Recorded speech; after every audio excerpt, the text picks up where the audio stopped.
এই যে একটু আগে এক ভাই বলছিল আপনি খানি না হুজুর, 1 চামচ কি 1.5 চামচ ভাত খাচ্ছেন, খানি না। তাই আমি বললাম যে আমি কম খাওয়া হুজুর, কারণ নবী সাল্লাল্লাহু আলাইহি ওয়াসাল্লাম কি শিখিয়েছেন? তিনি বলেছেন আমরা যা খাই না, তিনি নবী হওয়ার পরে মনে হয় সেটাও খেতে পারেন নাই। বিশ্বাস করছেন না? এরকম 3-3টা মাসের চাঁদ চলে যেত যে নবী সাল্লাল্লাহু আলাইহি ওয়াসাল্লামের বাসায় চুলাও জ্বলে নাই। আর আমাদের তো একবেলা যদি না খাই তাহলে আল্লাহর উপর কত শেকায়াত, কত অভিযোগ, তাই না ভাই? আর তারপরে তিনি বলছেন একজন ব্যক্তির এতটুকু খাওয়াই যথেষ্ট যে কোমর মেরুদণ্ড সোজা করতে পারে, আল্লাহর ইবাদত করতে পারে। আর যদি তোমাদের খেতেই হয় তাহলে পেটটাকে 3 ভাগ করে খাবে। কয় ভাগ? 1 ভাগ খাবার রাখবে, 1 ভাগ পানি খাবে, আর 1 ভাগ এই শ্বাস প্রশ্বাস চলাচলের জন্য ফাঁকা রাখবে। কয়জন এর উপর আমল করে দেখাতে পারে? কতজন মানুষ আছে? আর যারা একদম গোগ্রাসে খায় এদের ব্যাপারে কোরআনে এবং হাদিসে কিন্তু মারাত্মক কথা আছে। আল্লাহর নবী সাল্লাল্লাহু আলাইহি ওয়াসাল্লাম বলেছেন যে তোমরা খুব বেশি ঢেকুর তুলো না। কি করো না? একজন সাহাবী খুব ঢেকুর উঠাচ্ছে, সাহাবী না আসলে, উনি পাশ দিয়ে যাচ্ছিলেন, খাবার দাবার খেয়ে পাশ দিয়ে যাচ্ছিলেন। তো নবীজি তার ঢেকুর তোলা দেখে বলছেন যে তোমরা বেশি ঢেকুর তুলবে না, কারণ দুনিয়াতে যে ব্যক্তি বেশি পেট পুড়ে খাবে কাল কিয়ামতের মাঠে সে সবচেয়ে বেশি ক্ষুধার্ত থাকবে। বলেন নাউযুবিল্লাহ। খাবেন আপনি, নিজের পেটটাকে 3 ভাগ করবেন, 1 ভাগ খাবার, 1 ভাগ কি পানি, আর 1 ভাগ শ্বাস প্রশ্বাসের জন্য ফাঁকা। আর এই ব্যাপারে একটা কথা বলে দেই, শেষ জামানায় কিন্তু খাবারগুলো সব করাপ্টেড হয়ে যাবে। কি হবে? খাবার ভেজাল হবে, ভেজাল। এটার দলিল সূরা কাহাফে আছে, আমি এটা ব্যাখ্যা করব না আজকে। সূরা কাহাফে আছে, আমি ব্যাখ্যা করব না, শুধু ইন্ডিকেশন দিচ্ছি।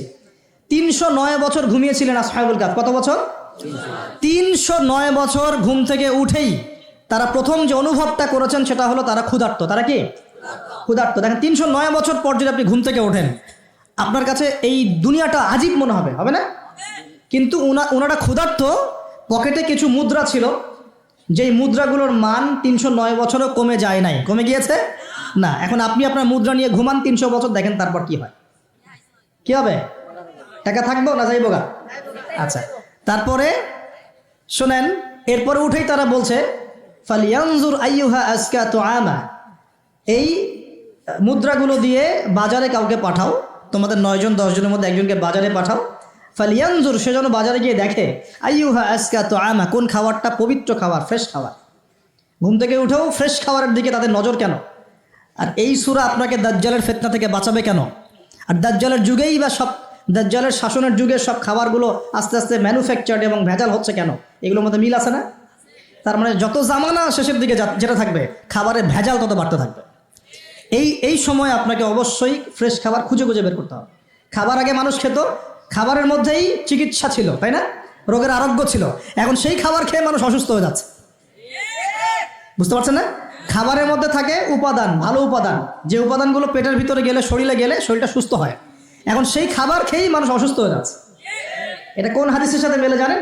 আনতালিদাল আমাতু রাব্বাতুহা, দাসী তার মনিবকে জন্ম দিবে। দাসী মনিবকে জন্ম দিবে মানে হচ্ছে সমাজের ন্যায় অন্যায়, হক বাতিল, সত্য মিথ্যার মানদণ্ড উল্টে যাবে। যেটা ভালো সেটা হয়ে যাচ্ছে খারাপ, খারাপটা হচ্ছে ভালো। সমাজে সত্যবাদী ব্যক্তি হয়ে যাচ্ছে মিথ্যাবাদী, মিথ্যাবাদীকে মানুষ সত্যবাদী বলা শুরু করেছে। আমানতদার ব্যক্তি হয়ে যাচ্ছে খেয়ানতকারী, খেয়ানতকার ব্যক্তিগুলো আমানতদার হয়ে যাচ্ছে। সমাজের সবচেয়ে ভালো মানুষকে মানুষ খারাপ বলছে, সবচেয়ে খারাপ মানুষকে খুব ভালো বলছে। উল্টে যাচ্ছে, খেয়াল করে দেখেন, উল্টে যাচ্ছে। বাবা এখন বাবার হাতে ছেলে মায়ের খাচ্ছে, ছেলের হাতে মা মায়ের খাচ্ছে, এরকম হচ্ছে না? যাকে একটা দায়িত্ব দিয়ে রাখবেন যে বাবা তোমার উপর আমি বিশ্বাস করলাম, দায়িত্ব দিলাম, সে আপনার বিশ্বাস ভঙ্গ করে রেখে দিচ্ছে। এই হচ্ছে না? বিশ্বাস উঠে যাচ্ছে, প্রতারণা বাড়ছে। মানে কি? মানুষ আল্লাহ পাকের হালালগুলোকে হারাম করে নিচ্ছে, হারামগুলো হালাল করে নিচ্ছে। বুঝতে পারছেন না মনে হয়? হালালগুলোকে মানুষ আস্তে আস্তে হারাম করতেছে, হারামগুলোকে আস্তে আস্তে হালাল করতেছে। এটা হচ্ছে না? হচ্ছে। খুব খেয়াল করেন। তো এখানে খাবার খেয়ে আপনার উপকার পাওয়ার কথা, খাবার খেয়ে আপনি অসুস্থ হয়ে যাচ্ছেন। উল্টা হচ্ছে, মানে উল্টা চলতেছে দুনিয়া। দুনিয়া কি চলছে? উল্টা। ছেলে পড়ছে মেয়ের পোশাক, মেয়ে পড়ছে ছেলের পোশাক। এই একটা জিনিস যদি বুঝতে পারি, আমাদের আজকের ওয়াজ সফল ইনশাআল্লাহ।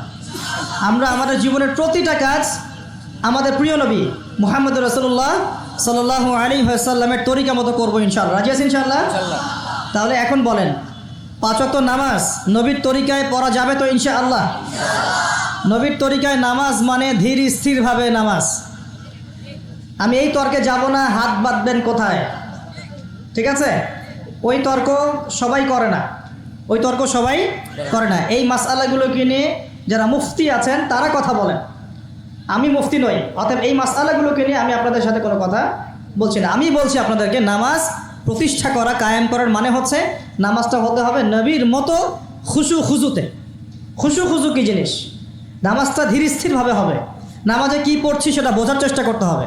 নামাজে কি বলছি আল্লাহর সাথে সেটা বোঝার চেষ্টা করতে হবে।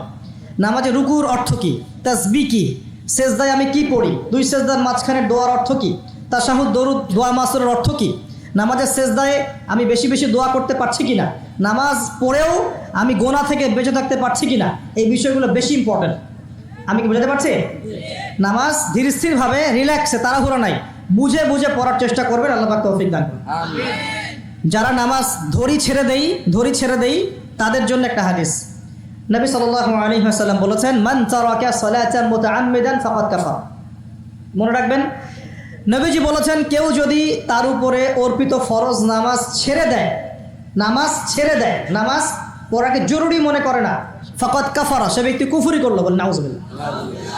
নামাজ কি ছাড়বো ভাই ইনশাআল্লাহ? আল্লাহ পাক আমাদের সবাইকে 5 ওয়াক্ত নামাজি বানিয়ে দেন, বলি আমিন। এবং রমজান মাস আসার আগেই নামাজের স্পিড আবার ধরতে হবে, পারবো তো ইনশাআল্লাহ? আল্লাহ আমাদের সবাইকে কবুল করুন, বলি আমিন। এবং রমজান মাসে সুস্থতার সাথে রোজা রাখার তৌফিক দান করুন। রমজানের শব্দটা যখন এসেই গেল তখন আর দুটা কথা বলি। রমজান মাসের সবচেয়ে বড় বৈশিষ্ট্য হচ্ছে এই মাসে আল্লাহ পাক কোরআন নাজিল করেছেন। কি করেছেন? এখন সারা বিশ্ব জুড়ে একটা ইস্যু চলছে না, কোরআন ইস্যু, কোরআন পুড়িয়ে দেয় ইস্যু, মনে আছে?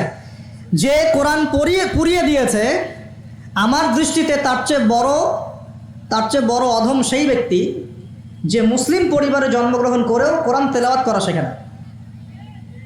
হয়তো আমার কথা বুঝতে পারছেন। কোরআন একজন পুড়িয়ে দিয়েছে, যদি আমার ক্ষমতা থাকতো ওর গর্দান নামাই দিতাম, কিন্তু তার চেয়েও বড় অপরাধী আমার কাছে আছে, আমাদের চোখে আছে। কে? যে মুসলিম পরিবারে 20, 30, 40 বছর থেকে আছে, মুসলিম সমাজে, মুসলিম পরিবারে নামাজে যায়, ইমামদেরকে চেনে, আলেমদের সাথে সম্পর্ক আছে, এরপরেও সে কোরআন তেলাওয়াত করতে পারে না। এ বড় অপরাধী আমার কাছে। কে বড় অপরাধী? এটা লজ্জার না? একটা মুসলিম পরিবারের থেকে আমি কোরআন তেলাওয়াত করতে জানবো না, লজ্জার না? নাকি আপনারা সেই সব শায়েখ হতে যাচ্ছেন যে কোরআন তেলাওয়াতও করতে জানে না, বাহাসের জন্য ডাকে মানুষকে? দেখেন নাই এরকম আছে না? মনে হয় যেভাবে ইসলাম পালন করা যাবে? ইসলামের জ্ঞান অর্জনের প্রথম ধাপটাই হচ্ছে বিশুদ্ধ করে কোরআন তেলাওয়াত করা শেখা। প্রথম ধাপ কি? আগে বিশুদ্ধ করে কোরআন তেলাওয়াত করা শিখতে হবে। এরপরে আসবে কোরআন হিফসের ব্যাপার, আরবি ব্যাকরণ শেখার ব্যাপার, কোরআনের তাফসীর করার ব্যাপার, হাদিসের ইবারত পড়ার যোগ্যতা অর্জন করা, আস্তে আস্তে আকীদা পড়বে, উসুলের বই পড়বে, ফিকহের বই পড়বে, তারপর এই যে আপনার কুতুবে সিত্তা পড়ে শেষ করবে। তারপরে গিয়ে সে মাশাআল্লাহ একজন দাঈ, আলেম, মুফতি, এগুলো হচ্ছে আলহামদুলিল্লাহ। তো শুরুটা কোত্থেকে হচ্ছে? কোরআন বিশুদ্ধ করে তেলাওয়াত করা। তো এই শুরুটাই যদি আমাদের ঠিক না হয়, তাহলে কি কোরআন ঘরে রেখে খালি চুমু খেলে হবে? কোরআন কি খালি চুমু খাওয়ার জন্যে? কোরআন থেকে তাবিজ লিখার জন্যে? কোরআন বাবা মারা গেলে কোরআন তেলাওয়াত করবো এই জন্যে? 40 দিন কোরআন তেলাওয়াত করবো এই জন্যে? কেউ মারা গেল, ব্যাস আমরা কোরআন দিয়ে একটা মাহফিল করে দিলাম, ব্যাস সব হয়ে গেল? আস্তাগফিরুল্লাহ। আল্লাহ পাক আমাদের সবাইকে যেন কোরআন তেলাওয়াত শেখার তৌফিক দান করেন। একটা চ্যালেঞ্জ গ্রহণ করেন যে আমি নিজে কোরআন তেলাওয়াত করা শিখবো, আরো 10 জনকে শিখাবো ইনশাআল্লাহ। পারা যাবে না?